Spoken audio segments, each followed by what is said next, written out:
This week on The Buzz, we've got Halloween fashion, celebrity costumes, and a popular viner in the studio. Stay tuned.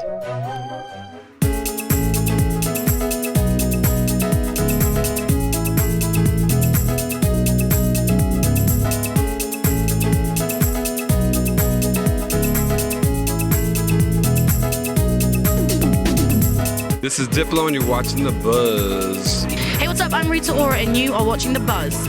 What's up? It's your boy Fresh Montana. You're watching The Buzz. Don't go anywhere, huh? Welcome to the Halloween edition of The Buzz. I'm Ivana Wynn. I'm JT Arose. And I'm Jasmine Cameron. Happy Halloween, guys. Happy Halloween. Halloween. Well, it's Halloween weekend, but before we get spooky on our show, let's start off with a little Hollywood hot second. We start the Hollywood hot second with Hello. Hello is Adele's first single after a 3-year hiatus, and the music video has officially dethroned Taylor Swift's Bad Blood video as the most viewed video in 24 hours. While Bad Blood had 20.1 million views, Hello went viral at 27.7 million views on its debut. Hello is the first single for her next album, 25, which comes out on November 20th. I'm so excited for that album, guys. But say it ain't so. Holly Berry and her husband Olivier Martinez announced they are divorcing after 2 years of marriage. In a joint statement, the actor said, "We move forward with love and respect for one another and the shared focus of what is best for our son." The couple cited irreconcilable differences for the breakup. Well, Very we wish sad. them the best, though. Absolutely. And in lighter news, happy National Cat Day. To celebrate, Uber is delivering kittens on demand. Los Angeles is one of several cities participating in the event to help find these kittens a home. Each 15-minute cuddle session costs $30, and all proceeds go to local shelters. It's for a good cause. Cat lovers can also donate any amount, and the company will match all donations. Oh, I love that. So Good, cute. guys. Moving on from Hollywood to the web, here's Sabby Robinson with this Halloween's top costume predictions based on social media. Every Halloween, you see costumes that are old classics resurface and new ones emerge. It's no surprise that Star Wars has been a favorite, according to Google Frightgeist. This page tracks the most popular Halloween costumes by region and nationwide and indicates that not only will Luke Skywalker be showing up to your Halloween party, but supervillain and Suicide Squad character Harley Quinn will be making an appearance as well.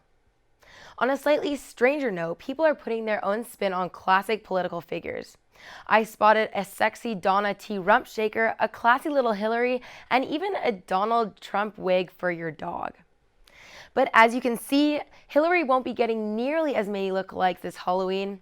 I took a look at Twitter mentions for Hillary and Donald costumes, and apparently everyone wants to be just like Trump. If Donald or Hillary is not right for you, make sure you check out social media for more fun ideas. The paparazzi are infamous for their tactics to catch celebrities on camera. But how do they know where the celebs hang out? You might be surprised. I got an inside look on how it all works. If you want more press, you're gonna get along with them. I mean, Kim Kardashian, that's how she got on the cover of a magazine, is because she was friends with the paparazzi, and she would set up these dates and set up all of this because it's kind of a way to get yourself in the press. The guys that I know that have been doing this for years and years have, everything down. They know these people at this point. They have a certain level of respect for the celebrities and vice versa, and they maintain those relationships. One way that they can know how to go is a lot of them are friends with the celebrities, so everyone thinks that no one likes each other, but it's really strategic. So someone might be friends with Selena Gomez or someone, and they'll make a deal with them being I will make you look good in these shots, and they work together. There's a thing about the Kardashians where they actually get money from the paparazzi pictures, and they set all that up. I mean, if you want privacy, you shouldn't have social media. And if you're a celebrity or, someone in the media, know that your privacy will be limited. I mean, a celebrity can just tweet their own news themselves if they want. So it's a lot harder to be first and to get the photo first and all of those things. So it's more you need to learn how to keep up because people aren't even reading magazines or watching TV anymore. Another thing that I have noticed is there's not as much money in it anymore because everything is up. So no one really pays for the photos anymore. No one really wants them because you can just pick up your phone and take it yourself. People are paparazzi. If you look at the Marshawn Lynch clip on TMZ, he was being followed by a group of people. They weren't paparazzi, and they were the ones who he was upset at. So these days, people are Snapchatting, they're periscoping, they're taking Instagram pictures along with the paparazzi. So you kind of have to ask yourself if you're going too far. Also, the people who work there are working 24 hours. a day, like going crazy for all of these stories. And those people, they're more relentless there to get like whatever the story is. Everything in the media is like strategic, like everything, even like what the celebrities put out, even the celebrities' lives, like nothing is what it seems, like everything's there for a reason. Who knew that some of the paparazzi and celebs actually work together? Now here's Morgan with some of the best of celebrity Halloween costumes. Hey guys, today we're looking at some of the best celeb costumes from Instagram in 2015 and some of the classics. First up for 2015, we have supermodel Miranda Kerr channeling Marilyn Monroe. It's so crazy because she looks exactly like her. Next is Kourtney Kardashian dressed as a superwoman with her family, and check out baby North in the corner dressed as a unicorn. And lastly, we have Channing Tatum rocking the Pooh Bear costume. He literally looks good in everything. Now for some Halloween classics. First up, we have Neil Patrick Harris and David Burka dressed as the cast of Batman with their kids. So cute. And next, we have Ellen dressed as Nicki Minaj, which is hilarious. Ellen always goes all out. And last, one of my all-time favorites is Beyonce dressed as Michael and Janet Jackson with Baby Blue. So many costumes, so little time. Now that we know all the trends for Halloween, let's see what fashion trends Jasmine has for the fall. It's that time of year once again. Pumpkin spice lattes, boots, and cozy blankets. That's right, fall has arrived, and with it some fashion finds you just might want to add to your wardrobe. You might have noticed a certain fabric making a comeback this season. Suede. Available in many hues, opt for a darker tone that will help give longevity. But this delicate fabric often comes with a hefty price tag, so consider bow options like this skirt from Express. Fringe details have also been creeping onto bags and shoes since last season, but are much more coveted this fall. Fringe adds textural intrigue to any outfit.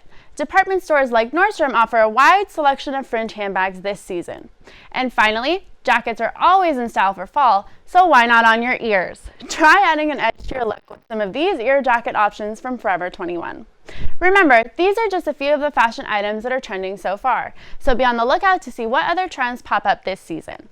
Now to hear from someone who's trending on social media, here's Charlotte Pruitt with Tristan from Tristan's Tails. Today we have Tristan Tails with us on The Buzz. He's an esteemed alumni of USC, as I'm sure many of you already know from his popular Snapchat stories and vines. Take a look.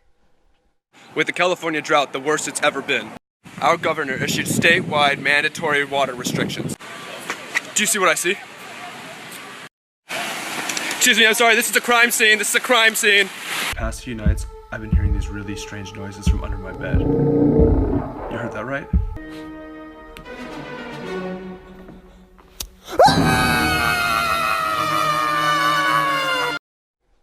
Welcome, Tristan. Hey, thanks for having me. So your Snapchat stories are hilarious. How do you come up with the material for them? A lot of classical music and a lot of Steve Irwin. Okay, all right. Any other influences? Honestly, I just try to focus on what millennials are into these days, and I read a lot of BuzzFeed, and whatever's topical, I think you can find a joke out of pretty much anything. Mm-hmm. And how did so many people find out about your stories? Did you advertise them? At first, actually, my friend Luke, who's my creative partner, he and I were going to go to the gym here at USC, and I don't really work out, but our idea was, why don't we turn it into a safari? So after watching too much Steve Irwin, we went to the gym, made a Snapchat safari out of it, and the video went viral. And that was your first video? That was our first Snap story that went viral. Mm-hmm. And overnight, we woke up to tons of plus signs on the app, and the next time I made a story, we had thousands of views. And I was like, am I ever gonna make a story again? This is so awkward. I feel so self-conscious.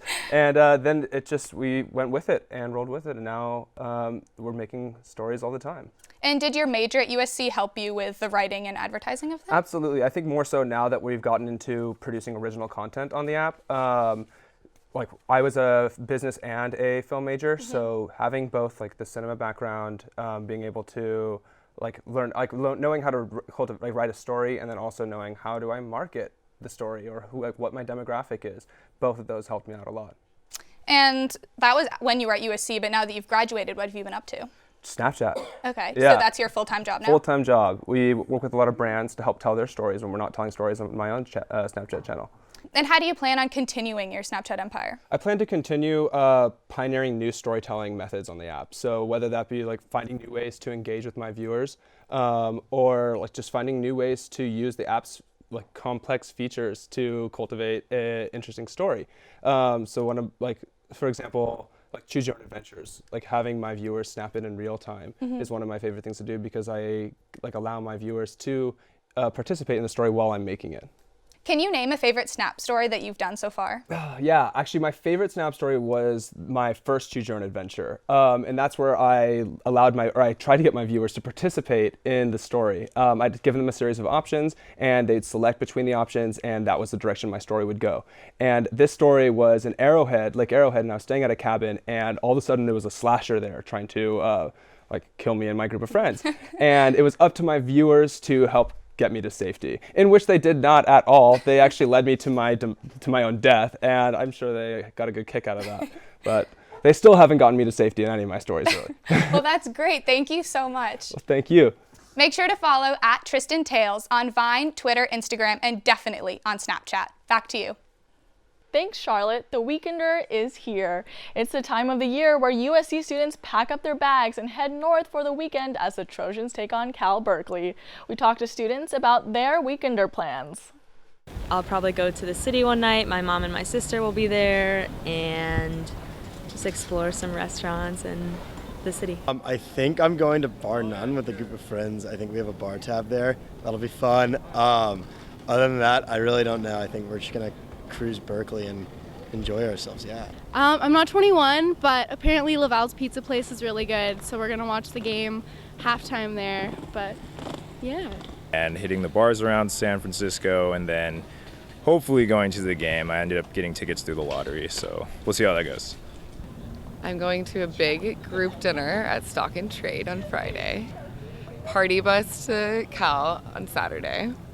Some parties on Berkeley. Triangle bars, yeah. I'm going to the 28th Street event on Friday night. The biggest element of the Weekender is the football game, of course. Now let's toss it over to JT for an inside look at one of the main parts of the football experience. Thanks, Ivana. The USC marching band always gets students pumped up about football games. The Buzz's Emily Lee talked to senior band member to see what the Spirit of Troy is all about. My name is Joanne. I'm a squad leader in the band. I've been in band since 5th grade. I like music because another thing that does that for me is doing something I've never done before. Like, we are called as like souls to do something greater than that. Like, that's how I feel about music. I had never heard of the band until orientation. And marching band was such a big part of my high school experience that I couldn't not be a part of it here. Excuse me, we're going all the way. This is going to turn out being like a lot more hectic than it usually is just because I'm running late.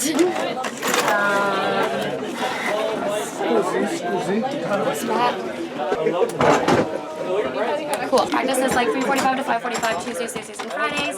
And then Saturdays from like 6:30 a.m. to like 10. So we're at 3:35 right now. Yeah, it's like a lap around the track for like every minute that you're late. Oh my God. Okay, cool. Good. It's like the very first college experience. It was so intimidating.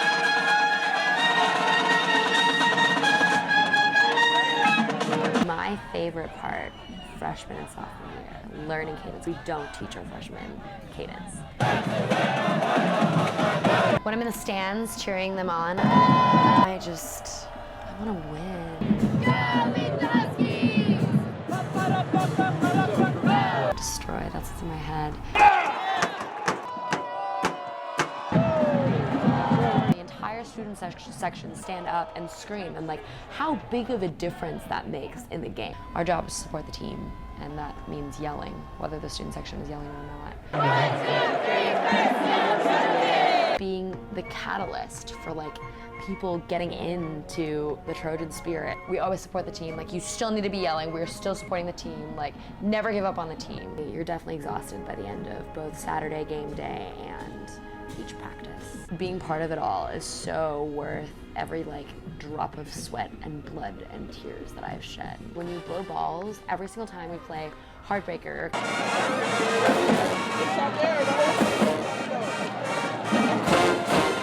any of these rock shots that I love, it is life-changing. It makes my whole day. When it boils down, what I really like about band is being around people who are born to play their instruments. We're tight and we have each other's backs and no one gets through us. I am a stronger person than I was as a freshman. That's a big one the marching band has taught me. The experience is so unmatched from anything that you're gonna do for the rest of your life. I'm gonna start crying if I talk about how much I'm gonna miss game day. When I'm able to blow balls on those rock charts, I know I'm really gonna miss that. Worth it, so worth it.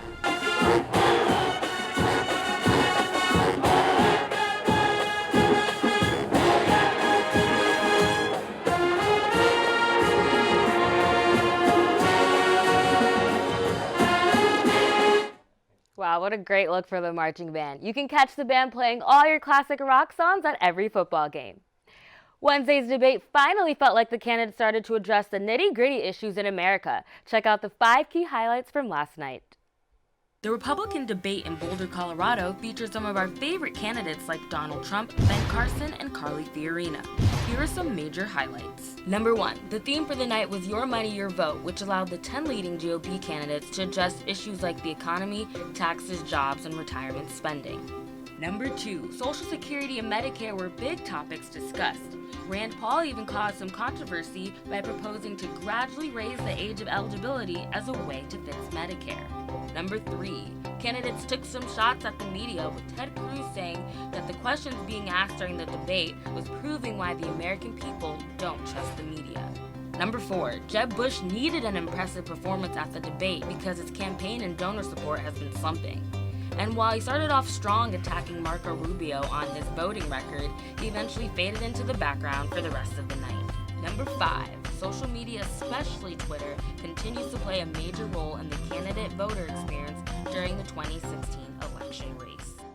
Speaking of social media, let's take a look at all the action that surfaced online. So as you can see, most of the social media posts came from Twitter, with 1% coming from Facebook and Tumblr for 4%. And then as we go to the hashtag GOP debate, we search the word gun, and these are some of the things that came up with it. So we had mentally ill, we had sick, ACT, talks, guns. These are all the things that came up with the gun issue that's huge in the country.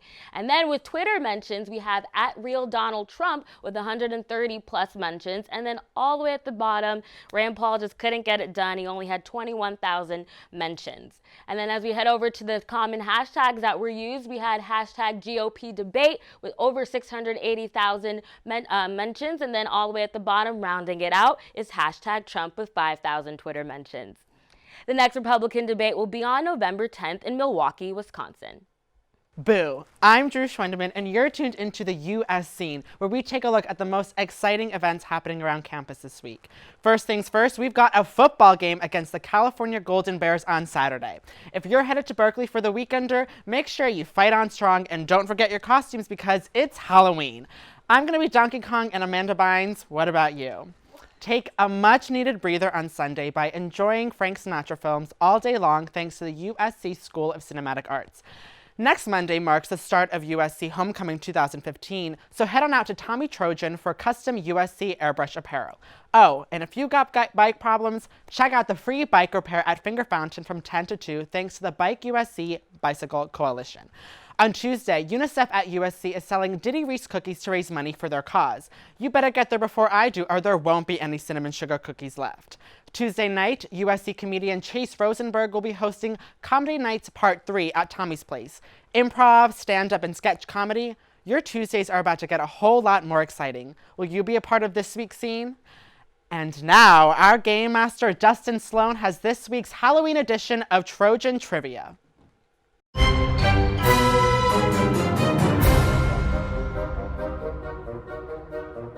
In the spirit of Halloween, we're going to see how well you guys can guess which celebrities have worn these outrageous costumes. It's time for Trojan Trivia Celebrity Costumes Edition. I'm excited. Here we go. Okay, first question. Which rapper dressed up as a king for Halloween?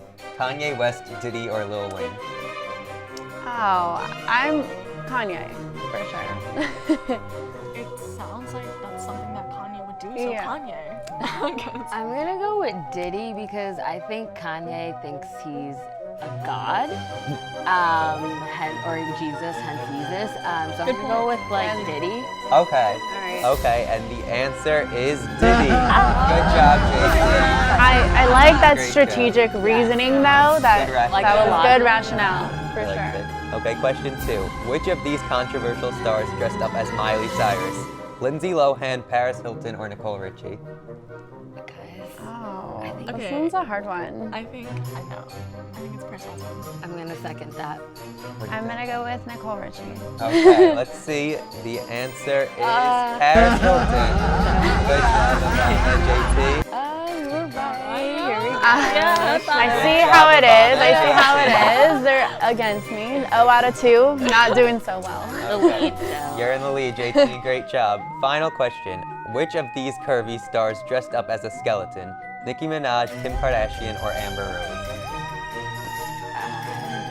I'm feeling a lot of pressure since I've been wrong both questions. I'm gonna go with Nicki Minaj. Go with Amber Rose. I'm gonna go with Amber Rose. Okay, and the answer is Kim Kardashian. None of you guys got that one right, but I JT's still win. still the winner. As long as Good I job. win, all is right in the world. So thank you. Thanks for playing, guys. I'll see you next week. That's all for this week on The Buzz. I'm Ivana Wynn. I'm Jasmine Camper. And I'm JTO. Stay tuned in next week to see what's buzzing.